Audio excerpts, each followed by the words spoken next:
복음주의 지도자 중에서 결별투쟁을 한 뭐하고 자유주의와 결별투쟁한 복음주의 지도자 스펄전. 이렇게 한번 시기를 한번 보시겠어요? 1887년 우리나라에 막 복음이 들어오고 있던 때에 선교사들을 보냈던 기독교 국가에서는 치열하게 자유주의와 복음주의의 대전쟁이 벌어지고 있었다. 이 격동의 시기에 한국에 어떻게 그렇게 자유주의에 오염되지 않은 복음주의 선교사들만 엄선해서 그것도 대한민국에 보내셨는가? 오염된 선교사들이 지금 일본과 중국과 인도에 많이 갔어요. 근데 우리나라에만 엄선이에요. 할렐루야.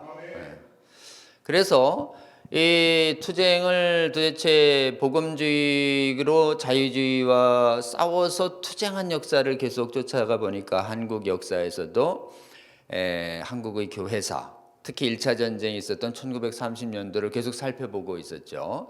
30년째 전에 뭐가 준비됐는가, 또 30년째 전쟁을 이렇게 살펴보다가 계속해서 우리가 이긴 게 성경의 완전무효를 굳게 잡고 신학교에서 지키고 신조 1조에 못 박고, 신조 1조에 못 박았기 때문에 신조를 어겼다는 이유로 치리할 수 있었던 거예요. 그래서 30년제 전쟁의 주된 방어 무기는 뭐냐? 신조 1조, 성경의 완전무효, 성경의 신적 권위. 그러니까 마귀는 이 성경의 신적 권위를 계속 훼손하는 일들을 하고 있고, 이 성경의 신적 권위를 훼손하는 신학에 오염되었던 한국의 유학파 목사들이 한국에 와서 조심조심 이 성경의 무효성을 훼손하는 주장들을 하다가 성경의 무효성을 완전히 훼손한 성경주선 아빙돈 주석의 이름을 덜컥 올리는 바람에 빼도 박도 못하게 돼서 치리 대상이 됐다. 그래서 쫓겨났다. 이렇게 돼 있어요. 그러니까 계속 전쟁의 초점이 뭐예요? 하나님의 말씀의 신적 권위를 중심으로 전쟁이 벌어지고 있다. 이걸 저희들이 보게 되는 거죠. 도대체 그러면 한국은 이렇게 비교적 수월하게 30년대 이겼는데 다른 나라에 보니까 허덕이고 있고 다른 나라에는 막 힘겨워하고 있는데 도대체 이게 어떤 일인가? 특히 신적 권위를 훼손하는 신신학과 현대주의 신학과 싸웠던 서구의 지도자들은 없는가? 이제 이런 궁금증에서 계속 봤어요. 그랬더니 이제 제가 몇 차례 말씀드린 것처럼 쉐퍼 박사님이 많이 싸웠고, 또 최근에는 마틴 로이드 존스 목사님이 아주 힘껏 싸우셨어요. 그리고 이제 한국의 이 싸움의 이 필요성과 정당성과 방법을 알려준 분이 미국의 메이첸 교수였다. 이렇게 말씀드렸는데, 메이첸보다 조금 더 앞서서 단호하게 이 교회 지도자로서 싸운 분이 누구냐? 이 스펄전 목사님이에요. 그래서 대개는 설교의 대가로 알려져 있고, 워낙 설교가 은혜로워가지고 그 설교집이 굉장히 많이 전 세계적으로 팔렸어요. 그래서 이 시기에 영국의 당시의 세계 최대 침례교회 담임 목사입니다. 스펄전 목사님이. 설교가로는 알려져 있지만 마지막에 이분의 일생 전체가 자유주의와의 싸움이었고, 특히 돌아가시기 5년 전부터 자유주의랑 아주 작심하고 자유주의화되는 연맹에서 탈퇴할 정도로 결별투쟁을 했다는 게 굉장히 중요해요. 저희는 투쟁할 때 말로만 투쟁하고 같이 교제하는 거는 우리의 모델이 아니에요. 아니다 싶으면 어때요? 고린도전서 6장 9절, 19절 읽었죠? 거기서 나와야 돼. 나오는 게 핵심이에요. 나와. 나온 사람이 우리의 모델이에요. 안 나오면 어떻게 됐어요? 안 나와가지고 지금 다 오염돼서 지금 다 기회신학 받아들이고 차별금지법 수용하는 교단 돼버린 거예요. 나온 교단만이 반대할 수 있습니다. 그래서 우리가 주장하는 거 이거 거룩한 결별이에요. 거룩한 분리. 이 운동이 지금 한국교회와 세계교회에 대단히 필요하다. 이제 이런 상황이고요. 이 상황 속에서 우리가 수호해야 할 이 성경의 진리가 뭐냐면 성경의 권위입니다. 이 성경의 권위는 조직신학 1권의 모든 체계적인 조직신학 1권의 주제예요. 성경의 권위 가장 중요해요. 그러니까 성경의 권위가 무너지면 나머지, 성경의 권위가 살면 나머지가 살아요. 그렇기 때문에 싸움은 항상 성경의 권위에서 일어난다는 것이에요. 이 성경의 권위라는 것이 어떤 모습으로 나타나느냐? 1번, 이게 신적 권위냐? 이 신적 권위라는 말과 대부된 말이 인간적 권위냐? 이게 신적 권위라는 건 하나님의 책이야. 네? 하나님이 만드셨어. 하나님이 만든 거니까 하나님으로 대해. 하나님 말씀으로 이래야 되는 거. 아이, 인간 통해서 만들었다. 인간 책이야, 인간 책. 그러니까 다른 책하고 똑같다니까. 이게 인간적 권위예요. 전혀 다릅니다. 그래서 우리 인류에게 주어진 책 중에 신적 권위를 가진 책은이라고 주장하는 책은 딱 하나예요. 이거 성경. 나머지 다 인간이 만든 거예요. 신적 권위를 가진 책은 오직 성경책 하나다예요. 그러니까 성경책의 신적 권위가 충만하다고 인정하고 거기에 인간 저자를 사용했지만 인간의 책이 가질 수 있는 부족한 점과 오류들과 불명확성은 없다라고 믿느냐 안 믿느냐예요. 믿느냐, 여기서부터 믿음의 투쟁이 시작되는 겁니다. 그래서 자, 신적 권위, 인간적. 그럼 신적 권위를 설명하는 그런 신학적 용어가 뭐냐면 영감이라는 거예요. 영감. 영감을 받은 모든 성경은 하나님의 영감으로 된 것이니, 그래서 영감을 인정하느냐, 이게 영감설이에요. 이걸 영감설이라고 그러지만 영감교리죠. inspired. 그러니까 슈피릿이, 하나님의 슈피릿이 우리에게 원래 이제 성령의 영감으로 된 것인지라고 할 때 원래 헬라어에 보면은 하나님이 호흡으로 내뿜으셨다는 의미래요. 내뿜으셨다. 그러니까 하나님의 생기로 완전히 덮었다, 이런 뜻입니다.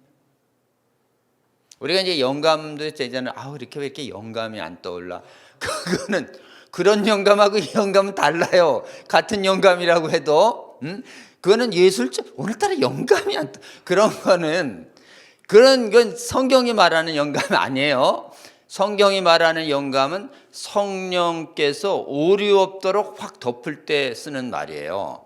전혀 다른 개념이다라는 것을 이렇게 이야기합니다. 이걸 영감교리라고 그래요. 그럼 영감을 할 때 다 줬냐? 모든 완전 영감이냐? 완전. 영감 아니라고 하는 게 이제 구자유주의, 영감이 어딨어? 그냥 인간이 쓴 거지. 이렇게 해요. 영감 완전 부인이에요. 구자유주의는. 너무 안 먹히잖아요. 영감 완전히 부인하니까. 인정할게요, 영감. 그런데 다는 아니야. 다는 아니야. 응? 부분 영감. 요게 이제 마귀가 교활하게 부분적으로. 그럼 부분이라는 건 뭐예요? 하나님 말씀도 있고 하나님 말씀 아닌 것도 있어, 이런 얘기예요. 아닌 거. 진짜 하나님 말씀이야? 아니야. 거기 조금 아닌 거 있다니까. 아닌 거. 그게 진짜 전부야? 이렇게 얘기할 때 오늘 마귀의 얘기를 하고 있는 거예요. 여기 3장 1절. 하나님이 참으로 그러시더냐? 이렇게. 진짜야? 이렇게. 진짜? 진짜? 이래야 아멘 이래야 되는데 진짜? 아후? 이렇게 하면 요거 들어오는 얘기예요. 요거 부분, 요거 조심해야 돼요. 요거 부분적으로 늘 마귀는 부분적으로 들어와요. 진짜라고? 하나님 진짜 그러셨어? 이렇게. 아유. 그러니까 우리가 습관적으로 진짜? really? 이런 말은 좀 조심하세요, 여러분. 그 하나님 말씀하셨는데 really? 이러시면 큰일 나는 거예요. 설교하셨는데 really? 이러면 빨리 설교 그 말 다 나가. really? 하는 순간. 한번 생각해 보세요. 말씀 선포했는데 really? 싹 없어져. 그러니까 우리가 좀 믿음의 용어를 써야 됩니다. 아멘. 진짜. 그렇구나. 이렇게 해야지. 진짜? 하나님 말씀에 전체 그렇게 이 뒷골이 올리잖아요. 살짝 이 고개 뻣뻣해지는 거예요. 고개 뻣뻣해지는 거. 이게 의심의 해석학의 출발입니다. 3장 1장에.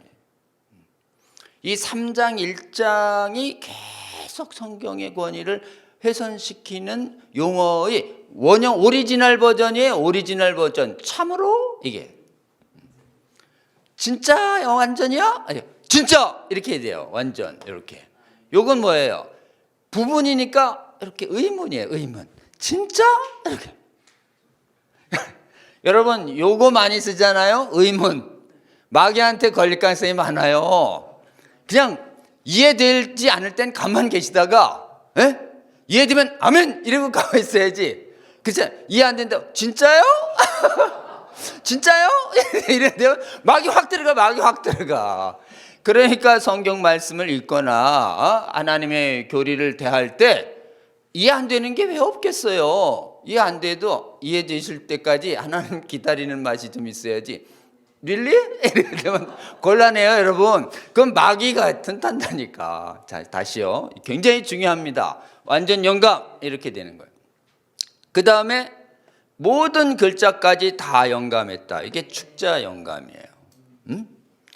아예 글자까지 이렇게 하겠어. 그건 기계적인 영감이지. 아니야. 그냥 메시지만 됐어. 축자까지인데 여기는 의미만 이렇게.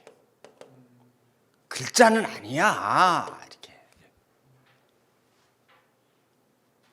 글자라 그랬잖아요. 예수님이 1.1회.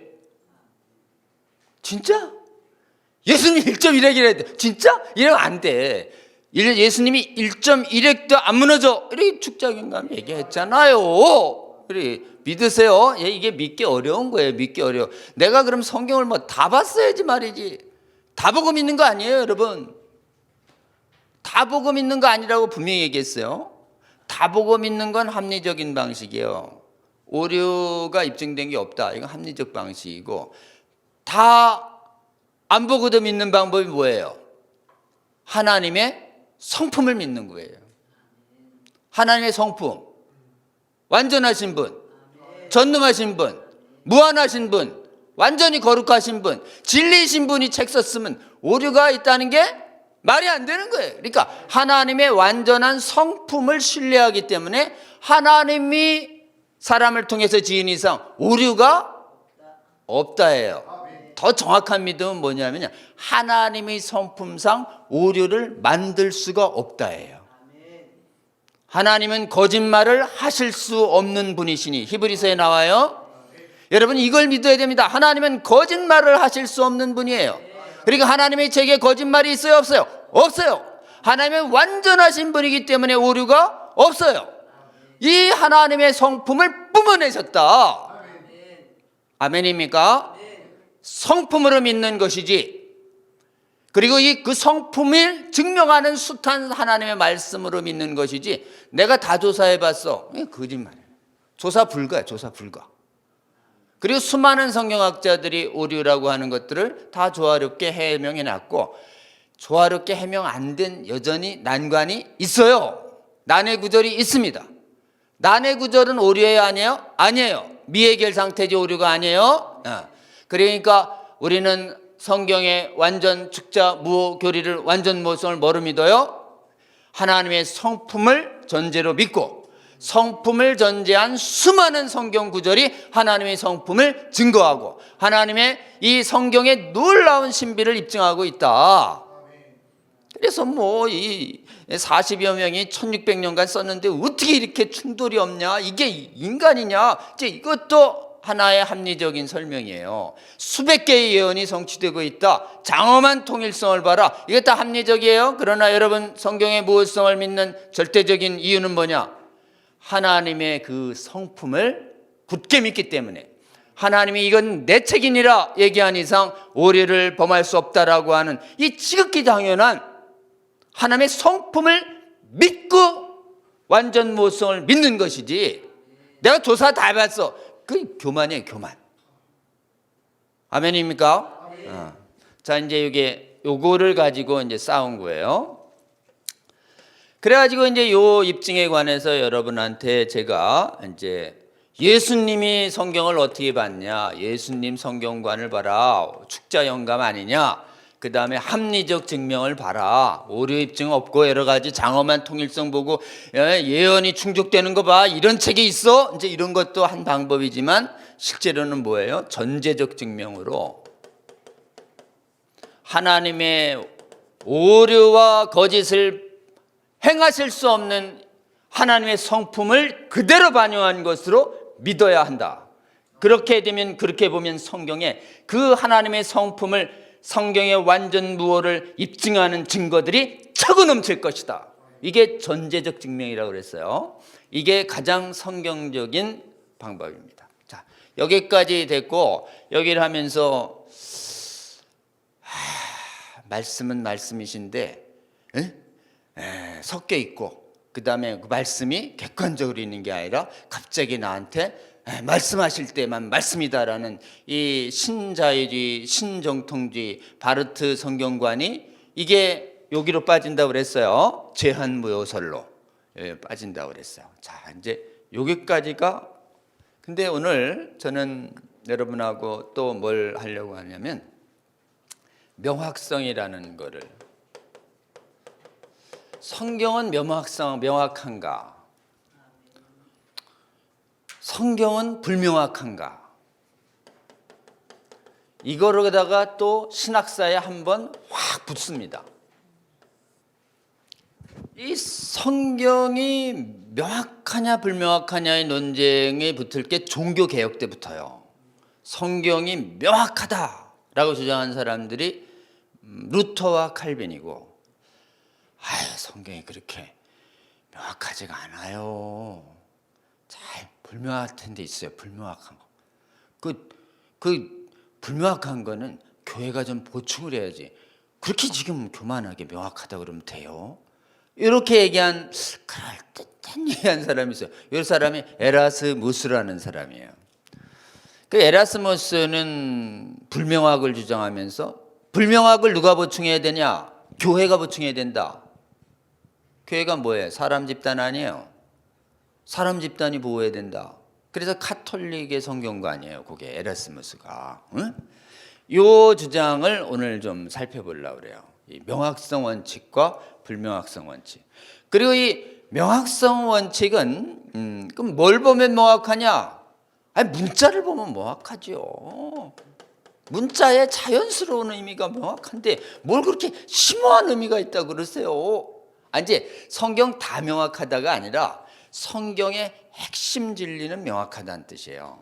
계시된 건 다 명확하다, 이것도 아니에요. 하나님은 의도적으로 점진적으로 계시를 풀어주시기 때문에 아직 난해한 구절이 있어요. 그럼에도 불구하고 하나님이 알려주시기로 작성한 거, 계시하기로 작정한 건 명확해요, 안 명확해요? 명확해요.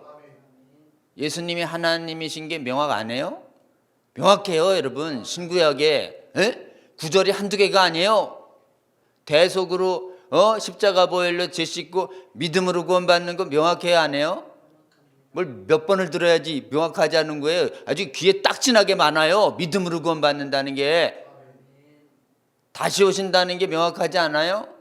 부활이 명확 안 해요? 사탄 마귀가 명확 안 합니까? 지옥이? 뭐 이런 거예요. 기독교의 핵심 교리는 명확하다. 아니야, 보충해야 돼. 어때요?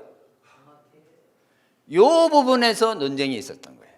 그러니까 이 부분에서는 명확성의 원칙은 문자의 자연스러운 의미를 추구하는 문자 해석 원칙이에요. 이게. 아니야, 성경엔 하나님이 그 신비하신 분이기 때문에 그렇게 본인을 그렇게 쉽게 알리시는 분이 아니야. 하나님은 하나님 신비하신 분이야. 나한테만 얘기하셨다니까. 어때요? 하나님은 신비하신 분이야. 그렇게 영적으로 좀 해석해야지. 성경을 그렇게 문자적으로 해석하면 돼. 성경에 심오한 영적 의미가 있다니까. 이런 해석 방법이 있어요. 성경을 해석할 때 심오한 해석 방법이 있다. 요 영적인 해석을 해야 된다. 영적 의미를 발견해야 된다. 요걸 주장한 사람이 누구냐? 이게 오리겐이라는 사람이에요. 오리겐. 이게 이제 여러분 조금은 어디 들어보셨을 건 했을 거예요. 오리게네스라고 하는 이 1185년에서 254년에 산 아주 천재적인 교회 지도자입니다. 천재적이에요. 근데 이 오리겐이라는 사람이 오리게네스 그 문자 이면에 그 심오한 영적인 도덕적인 의미가 있다니까. 그래갖고 막 원래 자연적 의미에 본인이 막 의미를 투영하기 시작했어요. 예를 들면 선한 사마리아 이제 여리고에서 내려오다가 강도 나와가지고 이제 지나가던 사마리아인이 이렇게 해주고 그다음에 여관에 해주고 회복시켜 이런 거 있잖아요. 누가 이웃이냐? 그 레위인도 아니고 제사장도 아니고 지나친 사마리아인이 이웃입니다. 그러니까 너도 가서 그렇게 해라. 여기 이제 사마리아인의 비유잖아요. 여기에 무슨 심오한 영적 의미가 혹시 없을까? 뭐 이렇게 지금 길 가다가 강도 만난 사람 있으면은 그 제사장이든 뭐든 간에 도와야지. 이게 이제 하나님의 단순한 의미 아닐 거야. 저기 여리고에서 내려다가 강도당한 사람은 이 타락한 아담이 아닐까? 타락한 인류가 아닐까? 어때요? 거의 타락한 인류 있어. 그 다음에 지나가다가 돈 사마리아인은 이거 타락한 인류를 도우니까 이 사마리아인은 예수를 말할 거야. 예수. 그 다음에 지나간 그 레위인 이게 다 지금 외면한 누구 유대인 이방인 뭐 이렇게 어때요? 뭐 그럴듯하잖아요. 그리고 막 종교 지도자가 그렇게 의미를 부여했으니까 그런가 보다 이렇게 요게 막 이렇게 해석하면 그런 심오한 뜻이 막 결론적으로 좋잖아요. 어쨌든 의미를 부여해서. 근데 이렇게 의미 부여해서 결론은 좋다 하더라도 마구 집어넣으면 돼요, 안 돼요? 안 돼요. 이런 방식을 무슨 방식이라 그러냐? 이걸 알레고리 방식이라고 그래요. 알레로기가 아니고 고리.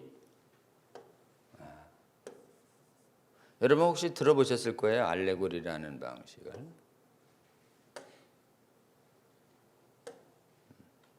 알레고리.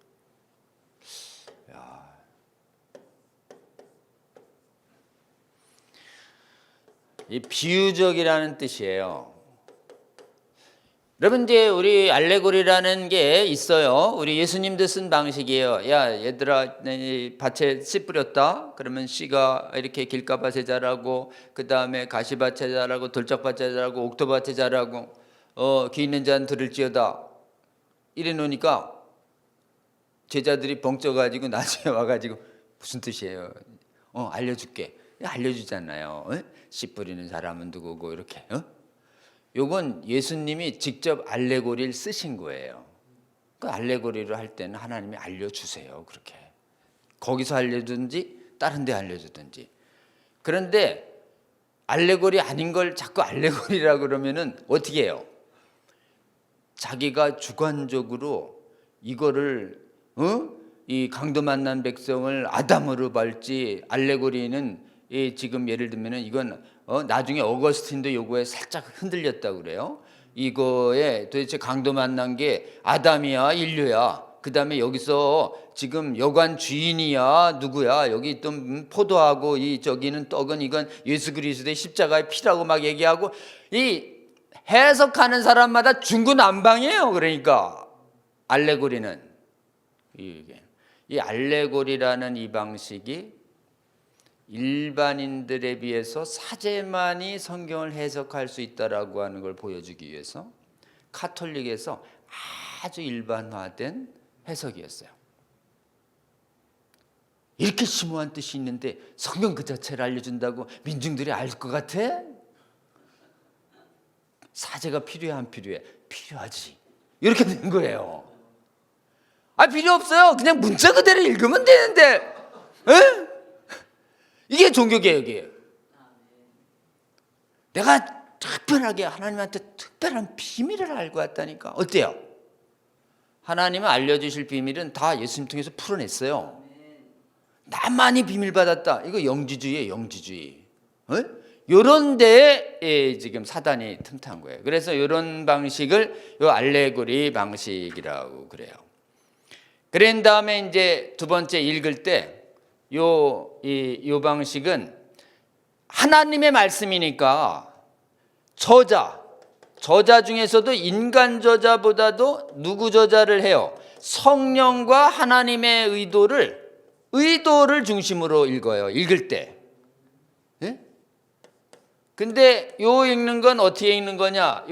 지금 인간적 권위력은 독자의 입장에서 생각해. 독자. 나한테 이 말씀이 뭐가 도움이 될까?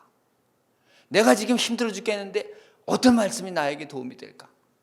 이게 나의 필요를 중심으로 내 상황과 지금 현 상황에서 무슨 의미가 있자고요? 성경 말씀이 하여튼 이건 2000년 전 얘기고요, 3000년 전 얘기고 지금은요 막 이제 이런 식으로 얘기하기 시작하는 걸 이걸 독자 중심의 읽기라고 그래요. 이 독자 중심의 읽기 방식이 아까 얘기한 바르트 방식이에요.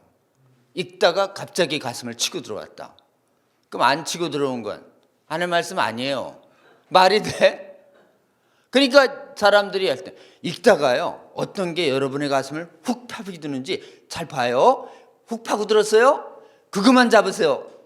이런 묵상 방법이 이게 인간 중심의 묵상 방법. 이거 잘못된 방식입니다, 여러분. 내 가슴을, 내 이성을, 내 감동을 찢든 안 찢든 원래 의미가 뭐지? 여기를 하나님 말씀하셨는데 따먹지 마. 손아귀 따먹으면 죽어. 안 다가오는데요? 야, 이거 손아귀야. 안 다가오는데요? 어디요? 다가온다는 말이 얼마나 위험한지 아시겠죠? 손아귀야. 안 다가옵니다. 저하고 무슨 상관이 있는데요? 죽어! 글쎄요, 죽을까요? 요즘 성경을 이렇게 본다니까요. 이걸 인간의 독자 중심의 읽기 방식이라고 그러는 거예요. 이걸 독자 중심.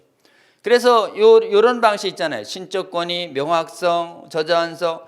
요런 읽기 방식을 무슨 읽기 방식이냐? 이걸 믿음의 읽기 방식이라고 그래요. 읽을 때 하나님이 말씀하셨는데 하나님이 완전 무하게 말씀하셨겠지.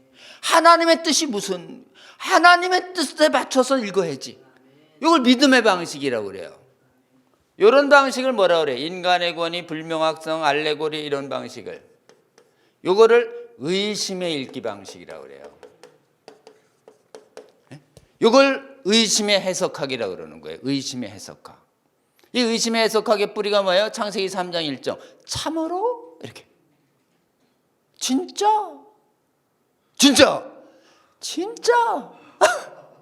여러분, 그래서 말꼬리 조심하세요, 여러분. 하나님의 말씀을 대할 때 절대 그렇게 이게 저한테 맞아? 너한테 다 맞아. 너한테 다 필요하니까 줬다니까. 진짜요? 우리한테 다 필요하다는 걸 믿음으로 받는 자세와 저한테 안 필요한 것 같은데요? 여러분, 그러니까 이게 삐딱선을 타는 거예요. 이게 삐딱선 타는 기술이에요. 요거를 아주 유사한 말로 뭐라고 얘기하냐? 의심의 해석학이라고 그러는 겁니다. 이게 의심의 해석학의 뿌리예요. 여러분, 의심의 해석학에서 고등비평이 시작한 거예요. 저자가 진짜? 그때 맞아? 진짜? 어때요? 아멘 이래야 되는데 진짜? 조사해보고 어디 봐고? 딴 데 조사해볼게. 딴 데가 성경보다 높다는 거야? 그렇다는 거지. 이래서 여러분 이러면 안 돼요. 이렇게 되면 명확성이 되기 때문에 성경의 본래 의미는요, 그 문장과 그 의미는 한 뜻밖에 없어요. 한 뜻. 아유, 성경이 한 뜻만 있겠어. 사람마다 다 다양하게 다가오는데 이걸 한 뜻이 아니라 다의라고 그래. 다의. 다양한 해석. 여러분 성경 소신껏 양심껏 읽으세요. 저는 이렇게 볼게요. 하나님 말씀 그렇게 가르치면 안 됩니다. 동성애를 남색 탐색은 하나님 나라 유업으로 받지 못하느니라. 고린도전서 6장 9절. 저는 이거를 오늘날도 적용되는 것으로 읽을게요. 여러분 꼭 저를 따를 필요가 없습니다. 말이 돼요? 그럼 여러분은 지금 남색 탐색해도 하나님 나라 갈 수 있다고 그렇게 해석해도 저는 이의가 없어요. 어때요? 그럼 뭐하러 성경 가르칩니까? 하나님 말씀을 그렇게 가르치면 그 말씀을 들으라, 말씀을 순종하라 그럴 때 하나님 말씀 이거야, 딴 생각하지 마, 이렇게 가르쳐야지.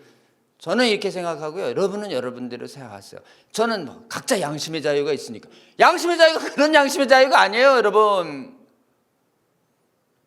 그거는 마귀가 주장하는, 하나님의 말씀을 신적 권위로 받아들일 때 어떻게 그렇게 할 수 있습니까?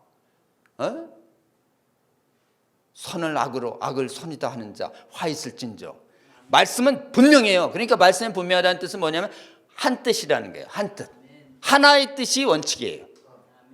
물론 이제 그 당시가 예수님 때 성취가 있고 미래의 재림의 성취가 있지만 거의 같은 상황에서의 동일한 의미를 얘기하는 거지, 하나님이 하나의 문장과 하나의 메시지에 이렇게도 넣고 저렇게도 모순되는 양쪽을 넣을 수 있다 없다? 없다예요. 그러니까 이런 말씀에는 통일성이 있어요. 통일성. 저자가 하나니까 의미도 통일돼야죠. 저자마다 다 시기하고 방법이 돼 있으니까 뭘 그렇게 통일적으로 읽어요? 그렇게 깝깝하게 다양하게 읽읍시다. 어때요? 동일한 성령이 정해져 있는데 통일되게 읽어야지. 뭐 그렇게 다양하게 중구난방으로 모순되게 그러면 하나님을 거짓말하는 사람처럼 만든다고요. 자, 아시겠죠? 지금 그러면 우리는 뭐랑 싸우는 거예요? 요 명확성의 원칙과 자연적인 해석과 저자의 의도와 믿음의 읽기 방식을 이거에 대응하는 불명확과 지금 알레고리적 해석 방법과 의심의 해석학과 이게 독자 중심의 해석학과 계속 싸워야 되는 것이에요. 이게 성경의 명확성, 성경의 신적 권위 수호 전쟁이 이렇게 다양하게 전개되고 있다는 거예요. 그러니까 오늘은 명확성의 원칙부터 하나 한번 좀 살펴보고요. 나중에 좀 기회가 되면은 제가 문자적 해석과 알레고리적 해석, 그 다음에 저자 중심의 읽기와 독자 중심의 읽기 방식, 믿음의 읽기 방식과 의심의 해석하고 또 조금씩 한번 여러분하고 같이 나눠 드릴게요. 이게 워낙 이게 좀 방대하고 그래서 지금 우리가 성경의 완전무를 지키기 위해서 어느 지점까지 와 있는지 아시겠죠? 자, 그러면 명확성의 원칙부터 먼저 보고 나서 그 다음에 스펄전 목사님 말씀으로 좀 들어가죠. 자, 명확성.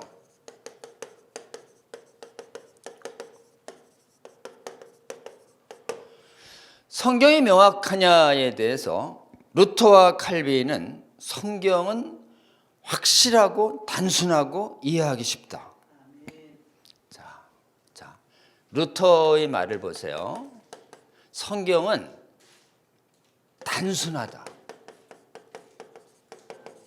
이게 심플이라고 되어 있습니다. 믿음으로 구원받는다. 뭐 심오하고 복잡합니까? 심오하고 복잡해요? 아니에요, 여러분. 예수님은 하나님의 아들이다. 심오하고 복잡해요? 오묘합니까? 아니잖아요. 동정녀에서 기적으로 태어났다. 뭐가 그렇게 오묘하고 심오합니까? 단순하지. 이런 식으로 하나님의 핵심 진리를 확실하고 단순하다. 확실하다. 단순하다. 이해하기 쉽다. 라고 하는 성경에 대한 기본적 믿음이 있는 거예요. 그러니까 오직 말씀으로, 오직 믿음으로, 오직 은혜로 구원받는다. 딱 단정적으로 얘기할 수 있는 거지. 종교개혁자들이 성경을 가지고. 근데 에라스무스라는 지성인이 어떻게 얘기하냐면 이렇게 얘기해요.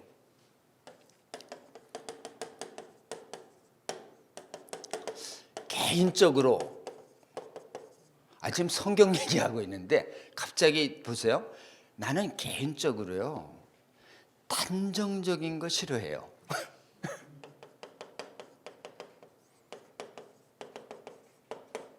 단정적인 것을 좋아하지 않습니다. 이런 분들이 있어요.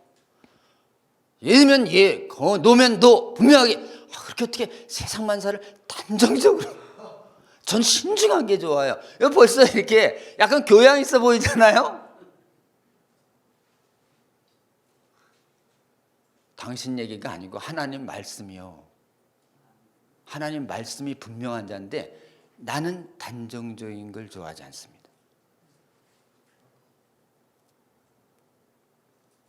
선악과 따먹지 마. 나는 단정적인 걸 좋아하잖아. 야, 지금 하나님 말씀하셨는데 저는 개인적으로 단정적인 걸 좋아하지 않습니다. 하나님, 왜 선악과가 뭔데요? 이해가 안 되네요. 뭐 이래. 아우, 이 사람들의 중심은요, 나는 확신이 없다. 너의 확신이 없냐가 중요한 게 아니야. 내 말이 분명한 예가 중요한 거지. 어때요? 하나님 성경 말씀이 있을 때 이상하게 확신이 안 되네.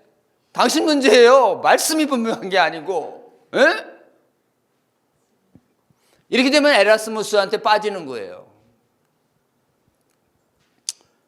그러면서 이래요. 차라리 나는 회의론자의 견해에서 탈출구를 찾고 싶다. 아우, 이건지 저건지 확실하지 않아. 난 거기가 더 안전하다고 봐. 그렇게 뭐가 그렇게 확실하게 단정적으로. 예수만이 구원이시다. 꼭 예수만이 구원이실까? 나는 그거를 일단은 좀 지켜볼게. 이게 훨씬 안 돼. 그러니까 이 사람은 보세요. 이게 성령이 아니잖아요. 에? 하나님을 단정적으로 믿는 게 겁나서 일단 의심해 볼게. 난 의심이 편해. 이런 얘기예요, 여러분. 대개 불가지론자들이 이렇게 얘기합니다. 성경 안 믿는 사람들이 뭐가 그렇게 확실해서 콱콱 믿어요, 그렇게? 야, 안 믿는 게 안전하죠. 갑자기 믿었다가 당하면 어떡하려고 그러세요? 되게 사기 많이 당한 분들이 불가지론에 빠져요. 에? 여러분, 아니에요. 인간한테 사기는 당하셨어도 성경한테는 사기 안 당하니까 성경은 믿으시기 바랍니다. 네. 그러면서 이제 성경의 명확성을 나는 의심한다. 이렇게 했어요. 이 성경의 명확성을 의심하니까 이렇게 해요. 명확하지 않으니까, 충족하니까 이걸 좀 다른 사람은 어떻게 보는지 보고, 교회 안에서 많은 사람들이 그런 의견을 지지하면 그때 가서 좀 지지하지 뭐. 교회의 해석을, 권위를, 보충을 기다려야 한다. 여러분, 믿음에 이르는 핵심 진리는 그 자체로 충족되어 있기 때문에 누구의 해석을 요구하지 않습니다. 근데 마치 본인은 단정적인 걸 싫어한다 그러면서 겸손한 척하면서 성경을 보충할 수 있다고 그러는 거예요. 누가? 교회의 사람들이. 단정적으로 말하지 마. 신중하게 해. 이게 겸손한 듯 가장하죠. 겸손을 가장해요. 난 그렇게 단정적인 거 싫어해. 신중하게 해보자고. 그럼 누가 보충해? 일단 여러 사람들이랑 한번 이 사람들이 원하면 그 성경에 불명확한 걸 보충할 수 있다. 그 성경에 꼭 믿음으로만 구원받는다고 돼 있지 않고 다른 행위 구원에 대한 근거도 있고 그러니까 우리 좀 의논해 보자고. 그러니까 어떻게? 성례에 여러 가지 믿음뿐만 아니라 교회에서 정하는 여러 가지 규례와 규칙을 좀 지켜서 그래서 구원받는다고 그래야지. 그래 안정한 거야. 이렇게. 이게 지금 가톨릭의 이 성경의 불명확성 때문에 나중에 결과적으로는 이 성화론에 있어서 행위구원론에 빠집니다. 구원 여부가 불확실하고 그렇기 때문에 계속 겸손하게 해야 완성될 수 있다는 행위구원론으로 빠져요. 이게 여기서 비롯되는 거죠.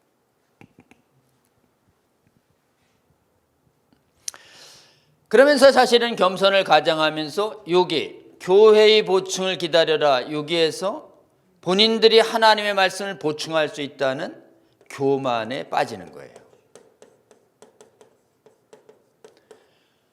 겉으로는 겸손한 척하지만 실제로는 굉장히 교만한 사고입니다.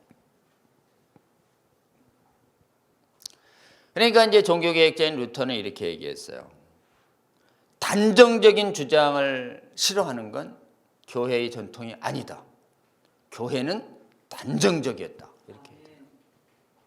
그래서 우리가 확실하게 굳게 잡아야 그리스도인이 될 수 있다. 이 의심 많은 세상에서. 하나님은 회의론자가 아니다. 이 루터의 주장이에요. 나는 회의론자에 빠지겠다. 이렇게 됐죠?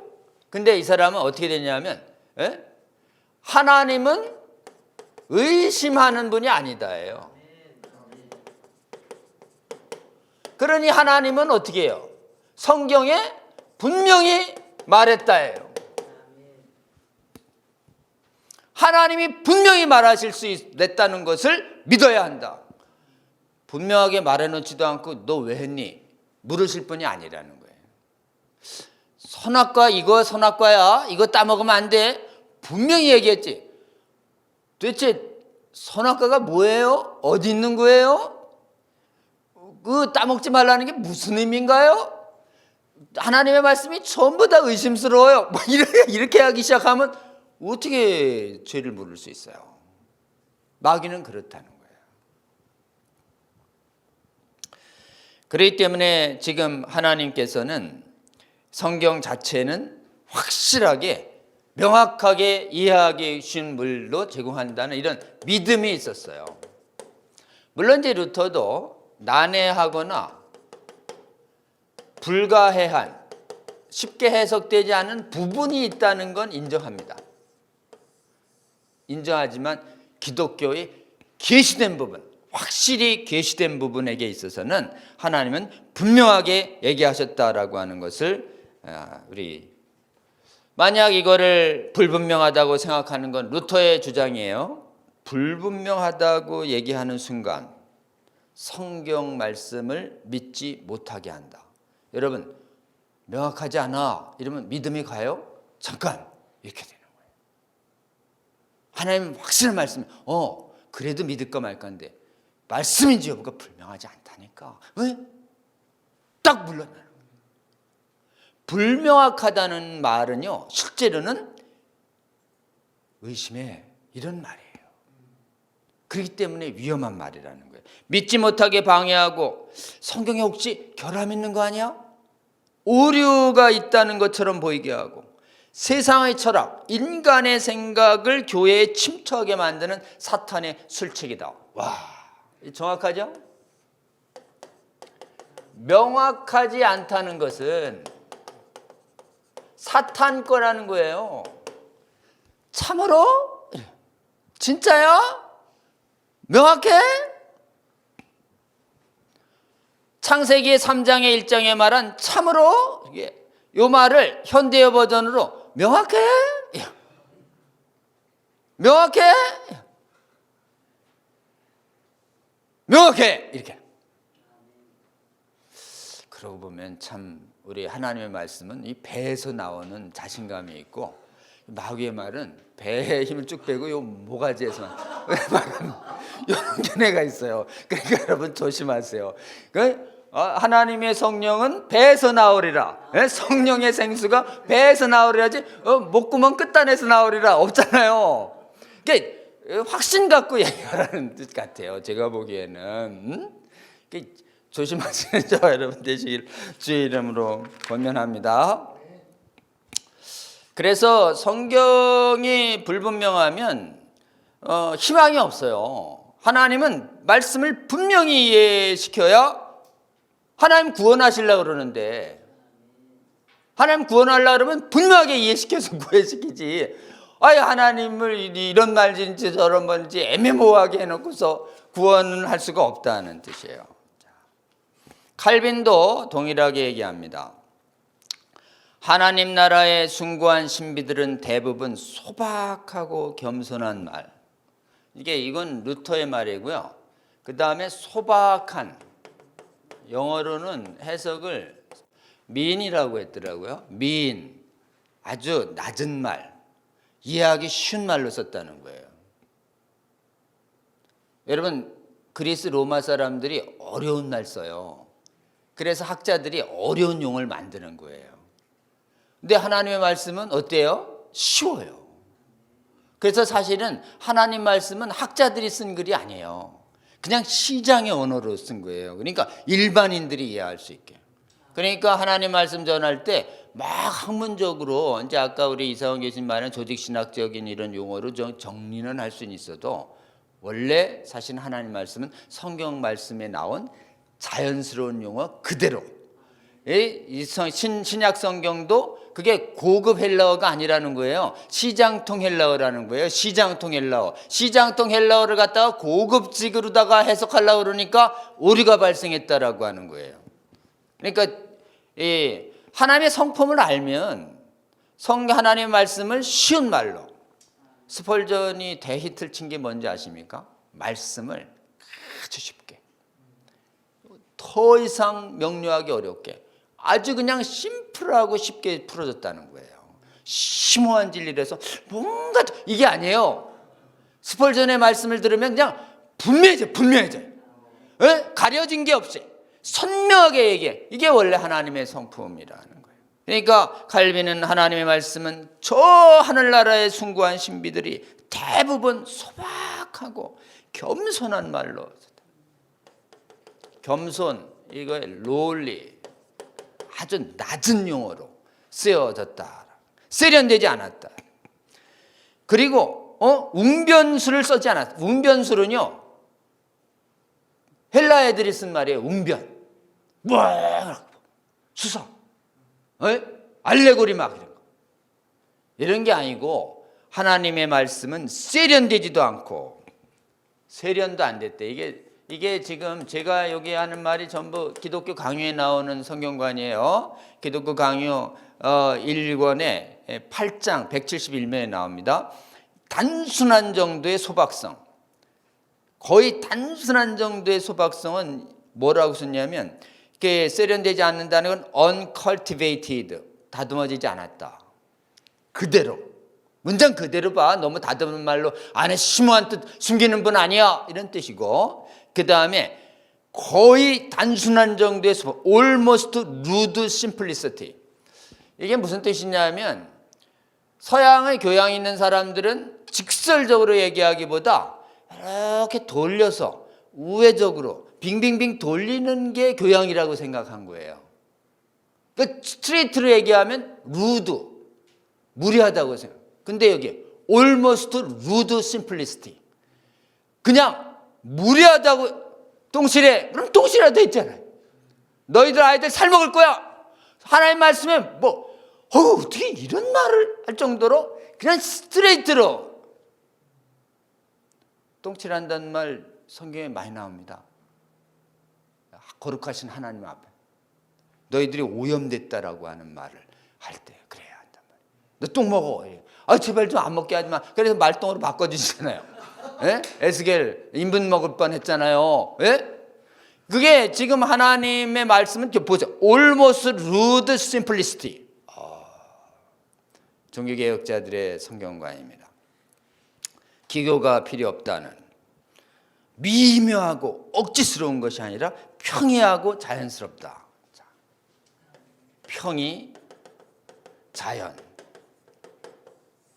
반대말이 있어요. 미묘, 억지, 교묘, 시모. 이런 말들은 사기꾼들이 좋아하는 말이에요, 여러분. 사기꾼들이 묘하고 확장적이며 불명확한 뭐 한 자락 까는 거야 뭐야 이런 얘기 안 한다. 이거 마귀가 자주 쓰는 용어다라고 하는 것입니다. 그렇기 때문에 지금 루터는 성령은 하늘에서나 땅에서나 지극히 소박한 저자로 나타나신다. 그의 말씀은 하나의 지극히 단순한 의미만 가는데 이것은 진리는 성경적이다. 문자적인 지극히 단순한 하나의 의미. 이게 루터의 아까 얘기했죠? 성경은 지극히 단순한 하나의 의미로. 문자적 해석의 원칙이에요. 이게 명확성의 원칙에서 문자 해석이 나오고 명확하지 않다 그러니까 알레고리적 해석이 나오는 거예요.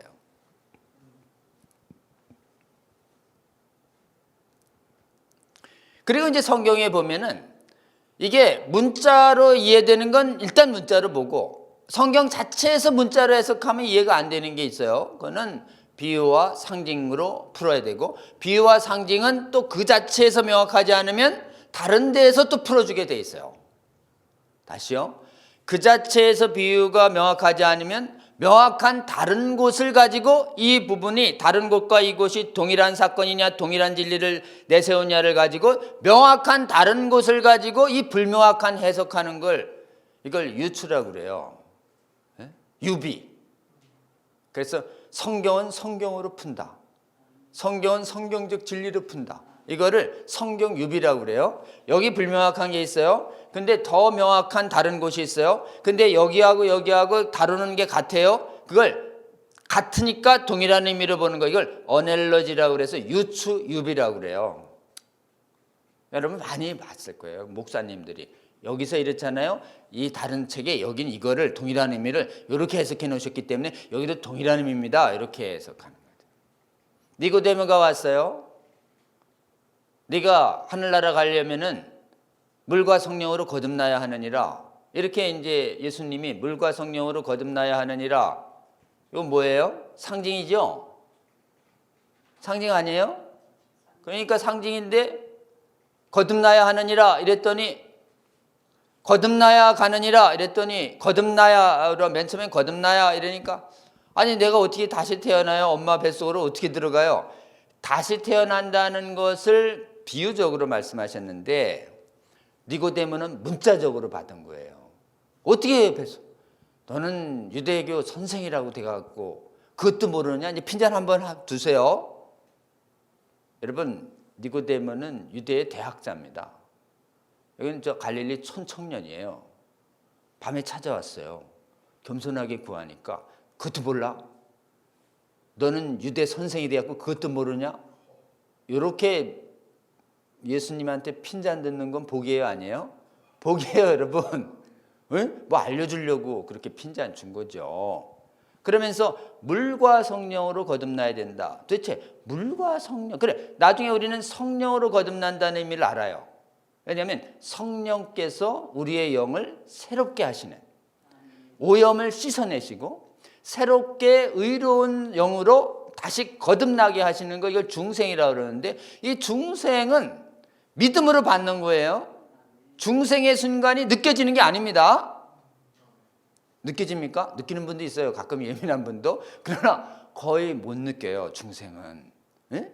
중생은 하나님의 신비한 것이기 때문에 기본적으로 믿는 순간 예수 그리스도를 믿음으로 구주로 고백하는 순간 성령께서 우리의 영을 다시 태어나게 만드셨는데 다시 태어났는지 안 났는지 주관적으로 자각이 안 된다는 게 신학적 정설이에요. 중생은 자각이 안 됩니다. 언제 자각이 되냐? 요걸 자각할 때 회심이 될 때 자각한다든지, 거룩한 삶의 변화가 온다든지, 죄가 미워진다든지, 하나님의 감동이 느껴진다든지, 하나님의 말씀이 막 좋아진다든지, 이런 건 느껴지는 거지만 중생 그 자체는 느껴지지 않는다라는 게 성경의 정설이에요. 자, 이제 그럼 이 신비로운 우리의 거듭남을 누가 하시는 거냐? 성령이 하시는 거잖아요. 그럼 성령으로 거듭난다는 거 우리는 쭉 읽어가다 보면 이해가 돼요.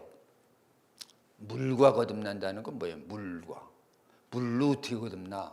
그럼 세례하면 거듭난다는 건가? 여기가 이제 난해구절 중에 하나였습니다. 근데 이 물이 결국은 나중에 다 보니까 나중에 이 물은 네 배에서 샘물이 터지리라. 이 물은 향후에 받을 성령을 의미하는 거예요. 그러니까 물을 성령으로 의미하는 다른 구절을 얘기하셨단 말이에요. 물을 성령에 비유하셨단 말이에요. 네 배에서 마르지 않는 물이 나오리라. 그럼 네 안에 성령이 끊임없이 새 힘을 주시리라. 요 말을 같이 물로 했다는 거예요. 그러니까 그거를 가져와서 이 말을 보면 물과 성령이 아니라 물, 성령으로. 그래서 여기서의 물은 곧 성령을 의미한다. 물, 곧 성령으로. 이렇게 해석하는 게 성경으로 성경을 해석한다고 돼 있어요. 제 해석이 아니에요. 그 고신대 그 길성남 신학 교수님의 책 제가 봤어요. 자, 그렇게 이런 해석방 이런 식으로 하나님은 어디가 불분명해도 어디에 명확한 부분을 남겨놓음으로써 그 성경이 성경을 해석할 수 있도록 돕는다. 아멘입니까? 이렇게 해서도 안 풀리는 데는 믿음으로 기다려야지. 억지로 풀다가 실족하십니다. 그런 거 난해구절 억지로 안 풀어도 우리가 하나님 나라 가는데 지장 있어요, 없어요? 전혀 없어요. 전혀 없어. 그거는 오직 하나님이 때가 되면 점저 계실 때 난해구절을 풀어주시고, 또 그건 신학자들의 몫이기도 하고 일반 성도들은 성경 그 자체의 자명한 명확성을 굳게 잡고 걸어가면 하나님께서 구원의 은혜를 주신다는 걸 굳게 믿으시는 저와 여러분 되시기를 주의 이름으로 권면합니다. 그렇기 때문에 존 낙스와 메리 여왕의 유명한 답변이 있어요. 제가 여러 군데 봤는데, 이제 스코틀랜드의 종교 개혁을 하고 났더니 존 낙스가, 그 다음에 여왕이 카톨릭계의 존 메리가 왔어요. 그래가지고 거긴 카톨릭은 지금 스코틀랜드는 이미 개신교만 하고 미사는 금지시켰는데, 존 메리가 와가지고 막 거기 교회와 의회의 전통을 무시하고 기본적으로 막 카톨릭 미사를 하고 막 이러면서 카톨릭을 부활시키려고 하죠. 지금 존 메리 여왕이 존 낙스를 궁정으로 불러서 주위에 카톨릭 신부 신학자들을 놓은 다음에 막 거기서 교리 논쟁을 해요. 교리 논쟁을 하니까 존 낙스가 막 목숨을 걸고 성경은 명확하다 그러고 성경은 자명하다 그러고 개신교가 맞고 카톨릭 교리는 엉터리라고 막 얘기하니까 이제 밀렸어요. 이 메리 여왕이 밀렸어요. 밀리니까 마지막에 당황해서 이 말을 했다는 거 아니에요. 아니, 그 존 녹스 목사님은 그렇게 말하시고 카톨릭 사제는 이렇게 말하는데 도대체 그럼 나는 누구를 믿어야 됩니까? 이제 밀리니까 거기까지 왔어, 메리가. 그러니까 존 낙스가 이렇게 말한 게 역사의 기록에 남습니다. 하나님을 믿으십시오, 여왕님. 그분은 자신의 말씀을 평이하게 하십니다. 그러므로 그 말씀이 여왕에게 가르치는 것보다 멀리 나간다면, 그러니까 성경이 여왕님에게 말씀하시는 것보다 누가 더 멀리 가거든, 말씀에서 성경에서 말하는 걸 누가 짓거리잖아요. 이제 쉽게 얘기하면 이런 뜻이에요. 믿지 마세요, 이런 뜻이에요. 이걸 교양 있게 얘기했어요. 그래서 말씀이 여왕에게 가르친 것보다 멀리 나간다면 어느 편도 믿어서는 안 됩니다. 그러면서 이렇게 합니다. 하나님의 말씀은 자체로 명확합니다. 또 얘기하죠. 평이합니다. 하나님의 말씀은 자체로 명확합니다. 아니 이 존 낙스가 이 칼뱅한테 이 제네바 와서 한참 배우고 몇 년간 배우고 간 신학자인데, 야 성경은 어려워, 그러니까 나한테만 배워야 돼. 안 해요. 많이 배우신 분일수록 성경은 그냥 명확해, 분명해, 누구나 읽을 수 있어. 그러니까 성경만 읽으면 구원받아, 이렇게 얘기해야 정통이지. 야 그렇게 성경이 단순한 줄 알아? 너 그렇게 성경 단순하게 보다 큰일 난다. 나한테 배워. 야 큰일 나는 거야, 큰일 나. 보세요. 위대한 성경학자일수록 말씀을 말씀의 명확성과 말씀의 단순성을 높이고 본인을 말씀 앞에 걸림돌이 되지 않도록 본인을 비워버립니다. 이게 말씀을 대하는 우리의 자세야 될 줄로 굳게 믿습니다. 그러면서 이렇게 얘기해요. 만일 혹시 성경 한 부분이 모호하지 않습니까? 그러면 하나님께서, 근데 이 하나님의 성품을 적시해요. 결코 모순을 범하지 않는, 결코 한 말로 두 말을 하지 않으시는, 결코 완전하신 성령님이 다른 곳에서 그 점을 분명하게 말씀해 주실 거예요. 이게 존 낙스가 설명한 유명한 성경의 단순성과 명확성과 성경의 유비에 관한 존 낙스의 믿음이에요. 아멘입니까? 이걸 아멘으로 받는 저와 여러분 되시기를 주의 이름으로 권면합니다. 여러분 요즘 말이죠, 이제 종교 신비주의 성경관하고 이성주의 성경관이 있어요.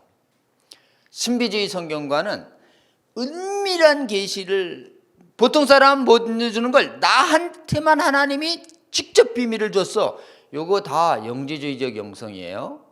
성경보다 더 비밀을 나한테만 풀어줬다?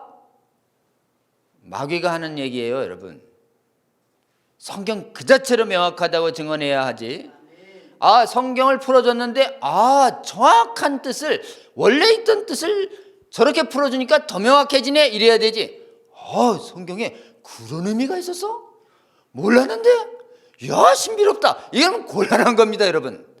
성경을 풀어줄 때 원래 있었던 의미를 원래 그랬는데 왜 못 봤지? 성경이 더 명확해지네, 이렇게 돼야지. 성경에 그렇게 심오한 의미가 있었어? 이야, 보통 사람 보면 안 되겠구나. 저 사람을 통해서만 성경 봐야지. 이렇게 되면 큰일 나는 거예요.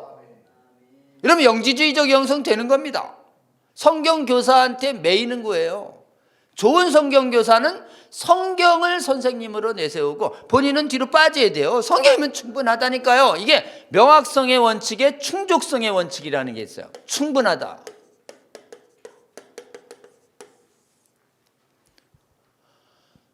성경으로 부족해. 그럼 다른 것도 좀 봐야지. 그게 고등비평적 사고예요. 다른 고등도 봐야 되고, 다른 지금 고고학적 지식도 봐야지. 성경만 보고 되겠어요?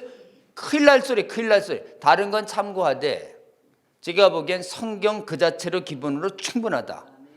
아멘입니까? 굳게 믿으시는 저와 여러분 되시기를 주의 이름으로 권면합니다. 그래서 이제 이성주의 성경관이라는 게, 이건 신비주의 성경관, 영지주의에 빠지고, 이성주의 성경관이 이게 기적이 말이 돼, 이게 과학적으로 설명을 좀 해보라니까, 이렇게 되는 게 이제 자유주의 성경관이 된 거예요.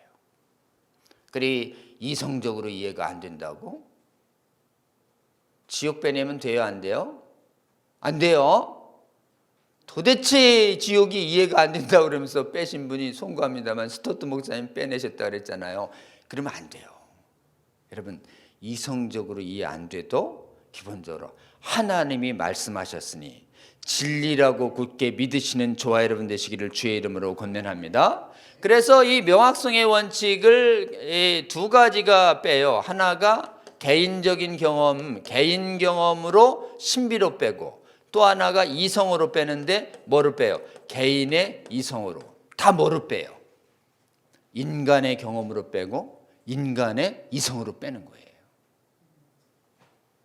여러분, 그래서 하나님의 말씀을 읽을 때 우리가 어디서 문제가 있냐? 하나님 말씀 자체에 문제가 있는 게 아니라 말씀을 받아들이는 우리의 감각과 마음의 문제가 있는 거죠. 똑같은 하나님의 말씀이어도 누구한테 가려주면 그 말씀이 들어가지 않는 거예요. 하나님 성경은 분명히 그렇게 얘기하십니다. 그렇기 때문에 말씀 자체는 문제가 없어요. 말씀 자체는 명료합니다. 그런데 이해가 안 되네 그러면 기도하세요. 성령께서 이해되게 해달라고. 여러분의 타락한 이성과 마음이 세상의 신이 여러분의 이성과 감각을 막고 있는 것입니다. 지금 성령께서 충만하게 눈과 귀를 열어달라고. 그래야 믿어집니다. 그래야 깨달아져요. 그러니까 지금 인간이 성경을 겸손하게 읽는다 하더라도 누구의 도움 없이는 온전하게 이해 못해요. 성령의 도움이심이 없으면 하나님의 말씀이 이게 믿어지지가 않는 거예요. 단순하다, 확실하다, 소박하다, 겸손하다. 이거 다 성령께서 주신 감동입니다. 이거 이상하네. 저는 전혀 소박하지 않은데 아직 성령 충만하지 않으신 거예요.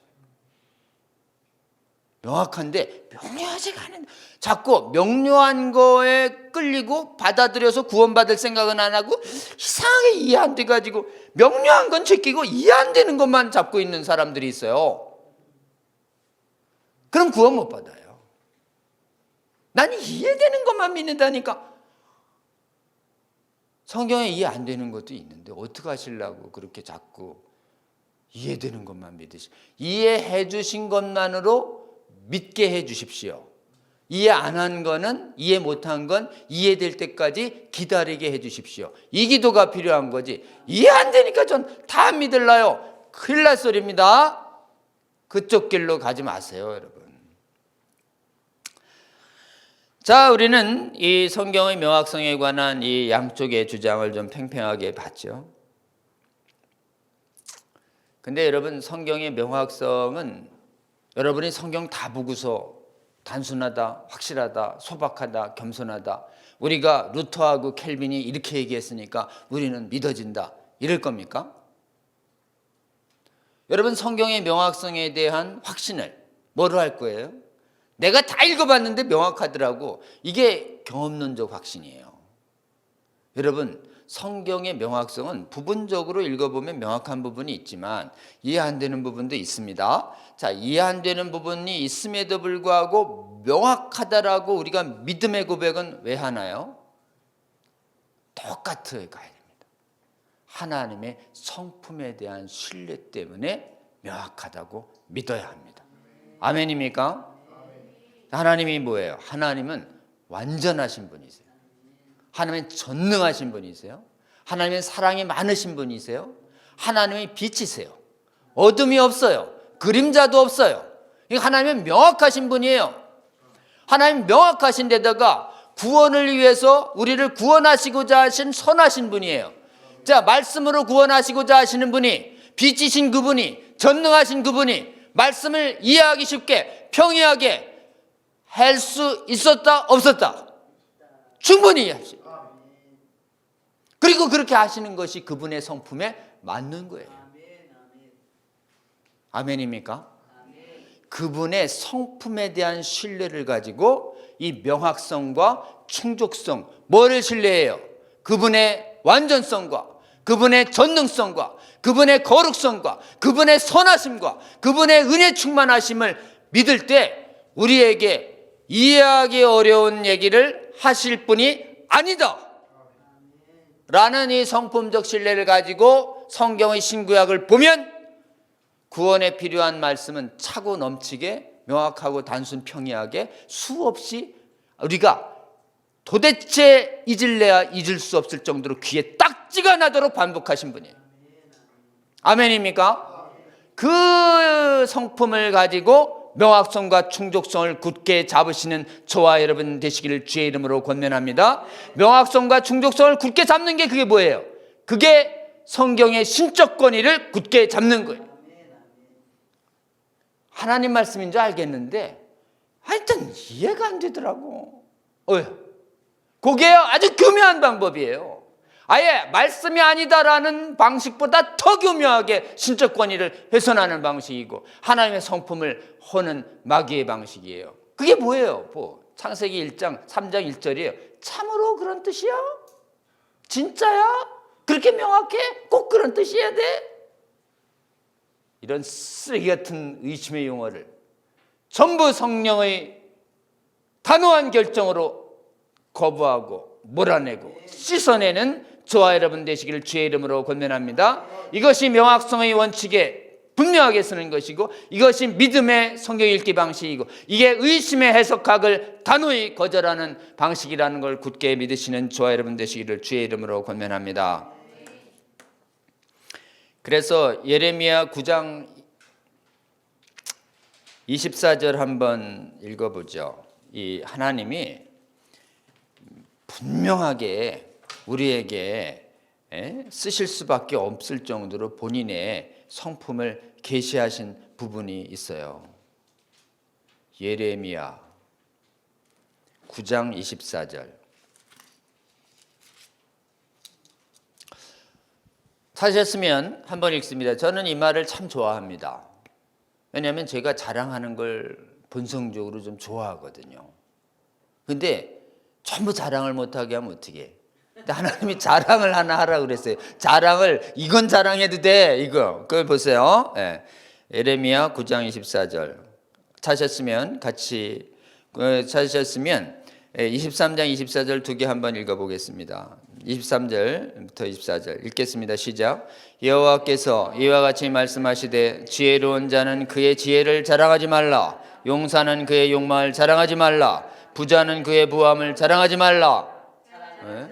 자랑하는 자는 이것으로 자랑할지니 곧 명철에서 나를 아는 것과 나 여호와는 사랑과 정의와 공의를 땅에 행하는 자인 줄 깨닫는 것이라. 나는 이 일을 기뻐하노라. 여호와의 말씀이니라. 아멘. 앞에 말은 위축되잖아요. 보세요. 지혜를 자랑하지 마. 용맹을 자랑하지 마. 돈 많다고 자랑하지 마. 다 하나님 앞에 죄인데 하나님 딱 하나 자랑해. 나를 아는 건 자랑해. 나를 아는 건. 내가 어떤 사람인지는 자랑해. 네가 하나님이 어떤 사람이라. 사랑이 있는 분이고 정의 있고 공의를 땅에 행하는 것을 어때요? 땅에 행하는 하나님임을 깨닫는 것이라.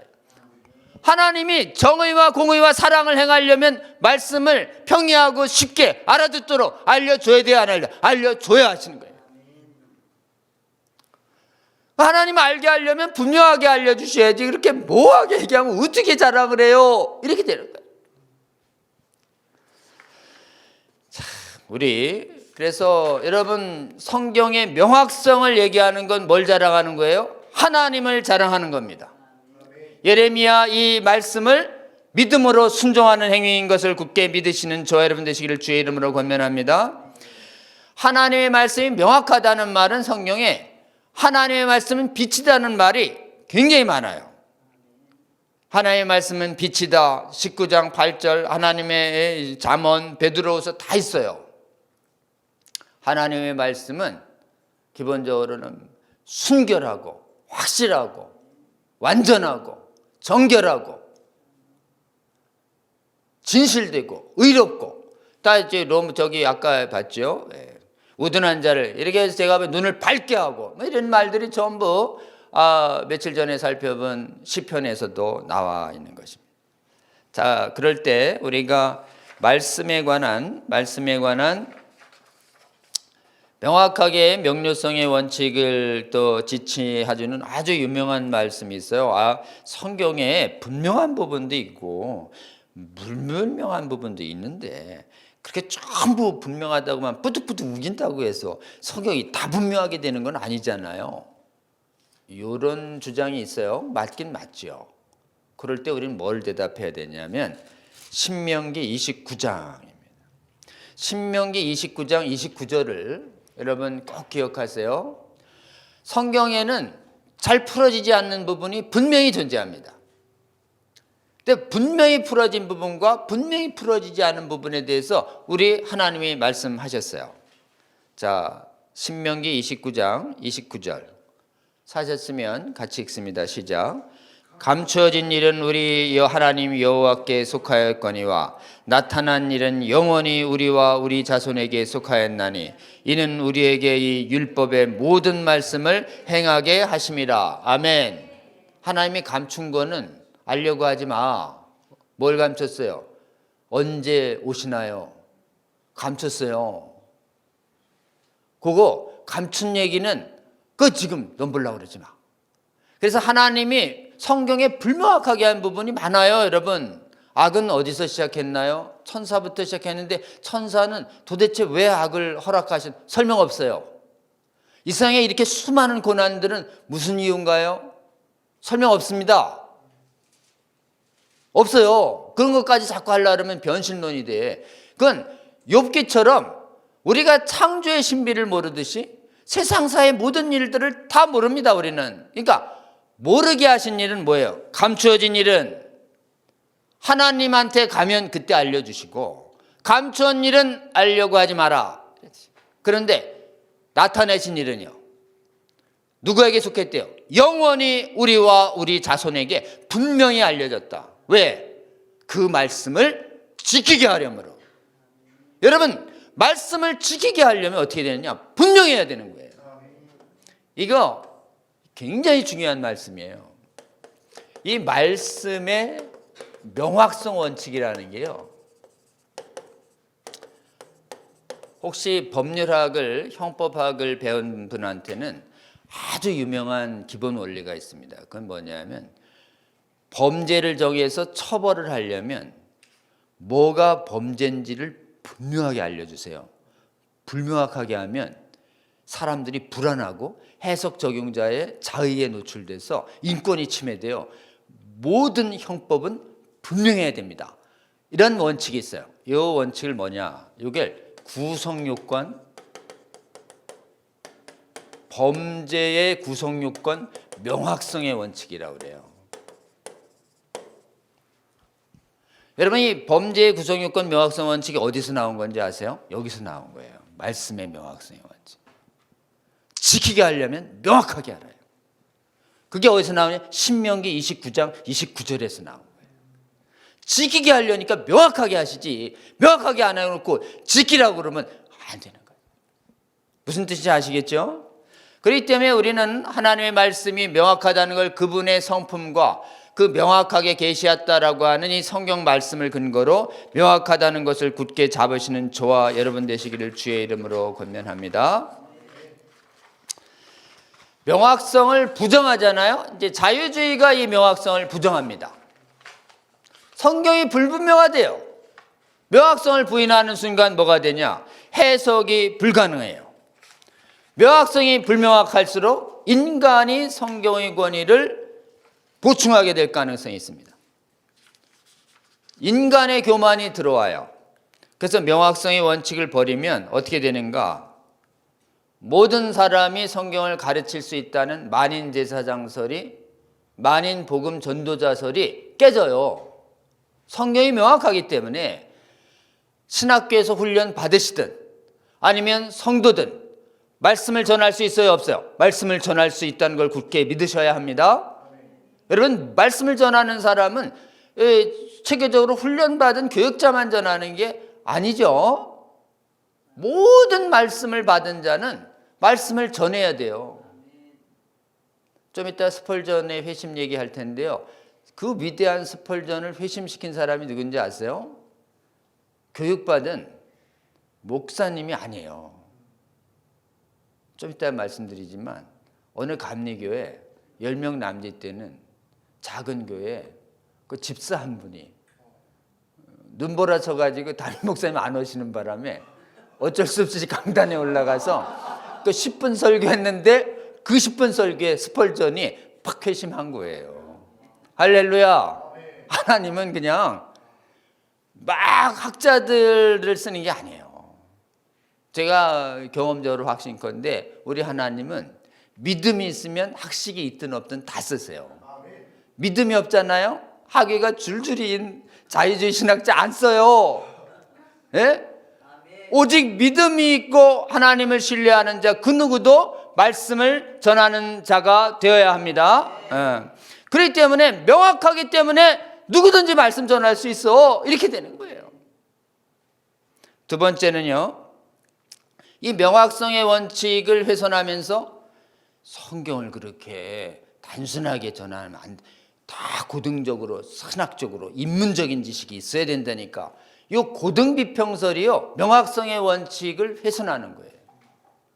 거기 바울이 짓다고 돼 있어? 그게 그렇게 명확해? 아니야. 이래저래 문체를 살펴보라니까. 뭐하러 문체를 살펴봐? 바울이라는데. 문체로 추정하는 게 더 낫다는 이 교만인 거죠. 그래가지고 요즘은요, 아까 얘기하는 지난번에 송창근 목사님, 제대로 설교받으면 다 신학을 해야 됩니다. 고등비평적 사고예요. 여러분, 신학 절대 안 해도 말씀 전할 수 있다는 게 성경적입니다. 신학을 무시하라는 얘기가 아니라 신학을 해야만 제대로 설교하는 거죠. 고등비평적 사고예요. 신학을 해야만 말씀을 풀어낼 수 있어요. 성령의 명확성 원칙을 안 믿기 때문에 하는 말이에요. 그 말이에요. 무슨 뜻인지 알겠죠? 그 다음에 명확성의 원칙을 버리니까 사제가 풀어줘야 된다. 특정한 선생님한테 배워야만 한다. 이런 얘기가 나오는 거예요. 영지주의가 들어올 수 있습니다. 명확성의 원칙이 버리면 어떻게 되냐? 기독교의 교리를 버리게 돼요.